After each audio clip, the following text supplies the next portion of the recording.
En fait, je fais un gros blocage psychologique. J'arrive pas à me mettre correctement dans la diète. Ah, c'est dur, banana. Ah ouais, c'est très dur. Oh la gang, comment ça va? L'heure est grave, gang. Le projet X avance bien, même très bien, mais il arrive bientôt à la fin.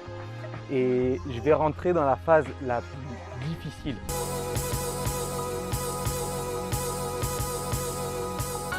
Mon objectif pour le projet X, c'est d'atteindre ce fameux niveau de sèche. Et là, il me reste 3 kilos à perdre. Et c'est les 3 kilos les plus difficiles à perdre. J'ai peur, gang! Pourquoi j'ai peur? Parce que je sais ce qui m'attend, tout simplement. Au niveau du poids, je m'inquiète pas trop.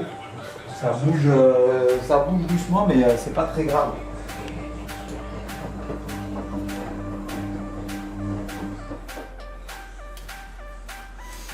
Bon, tu vois, ça descend tranquillement. Mais bon, là, je reviens de faire du sport. Il faut rajouter un peu, j'ai peut-être 69 kilos. En fait, c'est pas ce qui m'inquiète la balance. C'est surtout ce que je vois dans le miroir. Là, ici. Tu vois, c'est ça qui m'inquiète. C'est à ça qu'il faut que je fasse attention. Parce que se peser, c'est bien, c'est un bon indicateur. Mais c'est pas ça qui va définir si je suis sec ou pas. Ce qui définit si je suis sec, bien sec ou pas, c'est ce que je vois là-dedans dans le miroir.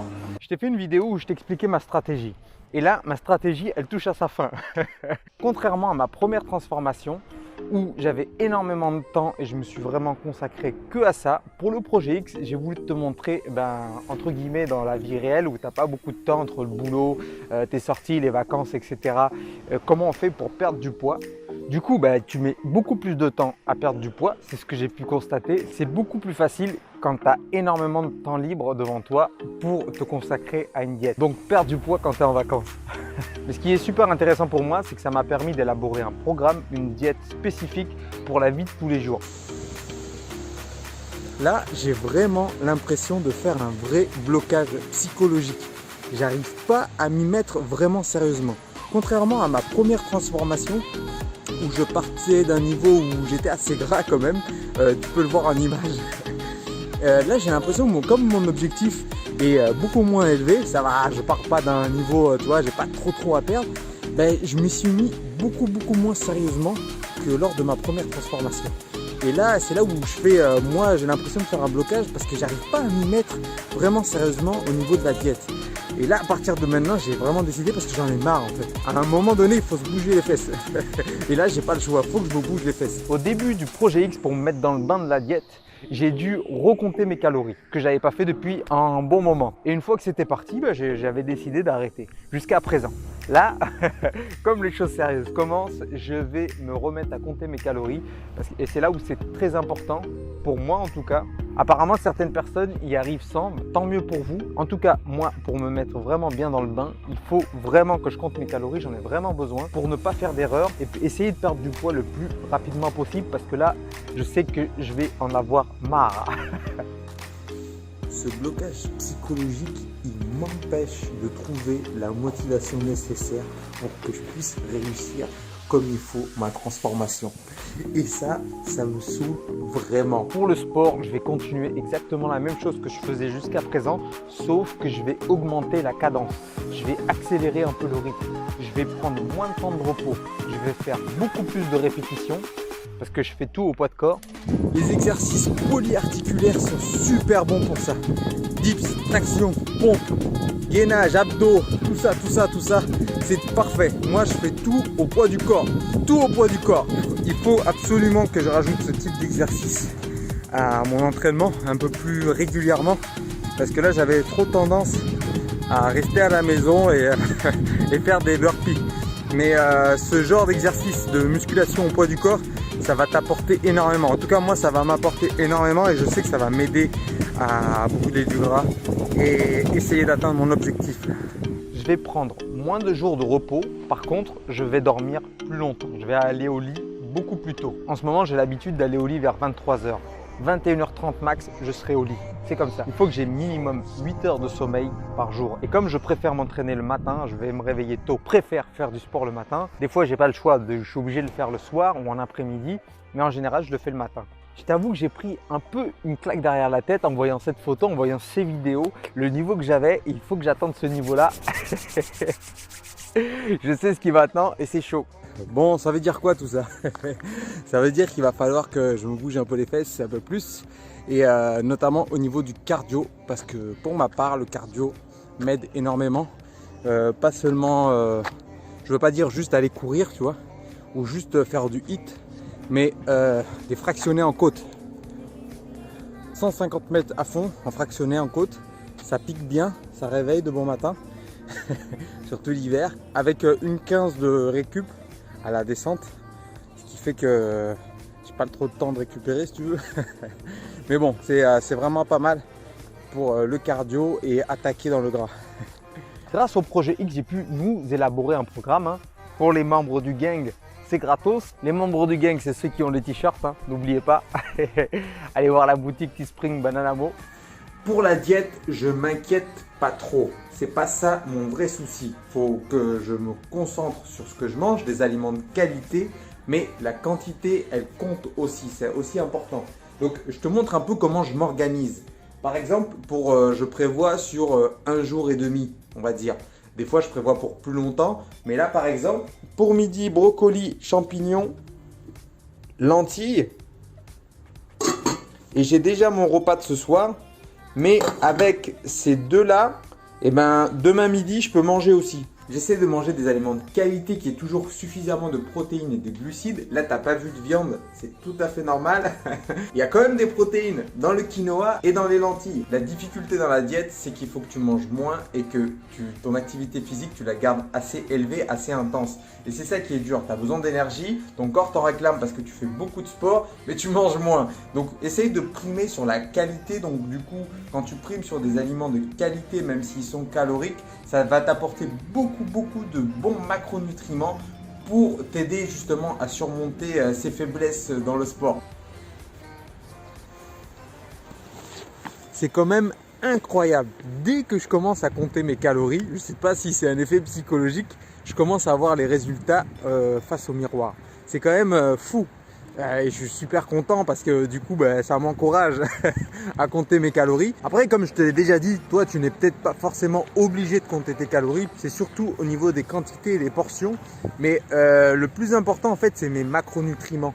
C'est ça que j'arrive pas vraiment à calculer. Surtout le nombre de protéines et de lipides dans mon assiette. C'est ça que j'arrive pas à jauger.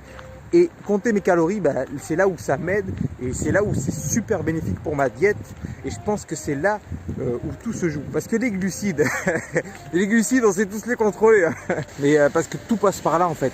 La diète, c'est l'essentiel. C'est la base de tout. C'est un équilibre bien évidemment entre ton sommeil et le sport. Si tu fais pas attention à cet équilibre, et notamment la diète, tu as perdu. Et là, je suis en train de perdre. Donc, je vais remonter la pente petit à petit. J'avais oublié à quel point j'ai été sec, franchement. Et je suis pas dans la merde pour atteindre ce niveau. Moi, je te le dis, là, je suis un peu... là, j'ai pris un peu une claque derrière la tête. Mais c'est pas grave, on va y aller hein, et je vais m'y mettre sérieusement. Je vais te partager tout ça comme d'habitude dans mes stories Instagram et je vais essayer d'en mettre un peu plus sur YouTube. Également sur Facebook, tu peux me suivre sur tous les réseaux, je suis là, même Twitter. Ouh les gangs, ouh. Je fais pas que des fractionnés en côte. Je fais aussi des 5 x 1000 mètres, c'est vraiment pas mal, ça picote bien. Là j'ai essayé de le faire à jeun parce que pour manger hier soir, et ça ne réussit pas. Ça me donne de mauvaises sensations, une espèce de remontée là. Ça me rappelle quand j'ai préparé le marathon de Paris. Tiens, en plus c'est ça. J'avais vraiment pendant les entraînements, je faisais des entraînements à jeun, je faisais le jeûne intermittent. Et j'avais des espèces de remontées acides là, dégueulasses. C'est pas agréable. Donc la prochaine fois je mange. Je prends un petit déj, même un petit truc quoi. Parce que là, c'est vraiment pas agréable. Ah, je préfère avoir le petit déj qui secoue dans le bide que ça. J'ai eu 2 galères pendant le projet X qui m'ont empêché de faire du sport. Je te raconte tout ça quand je suis à la maison. Ça y est, de retour à la maison. Je prends mon petit déj.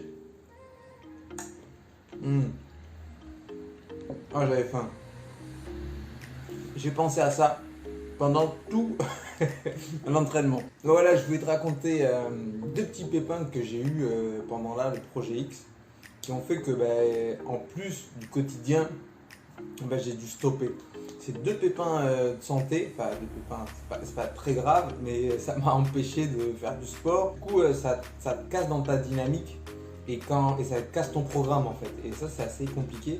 Surtout que le premier, j'ai mis à peu près un mois, tout le mois de septembre et un peu début octobre. C'est assez compliqué. J'ai eu des hémorroïdes. Il y en a certains qui connaissent les hémorroïdes. Les hémorroïdes, c'est un peu compliqué à gérer. En fait, quand tu as des hémorroïdes, si tu veux, je ne te le souhaite pas du tout. Mais en fait, le moindre mouvement, tu le sens et c'est très gênant. Et ça peut être assez douloureux. Et moi, ça m'a empêché carrément de faire du sport.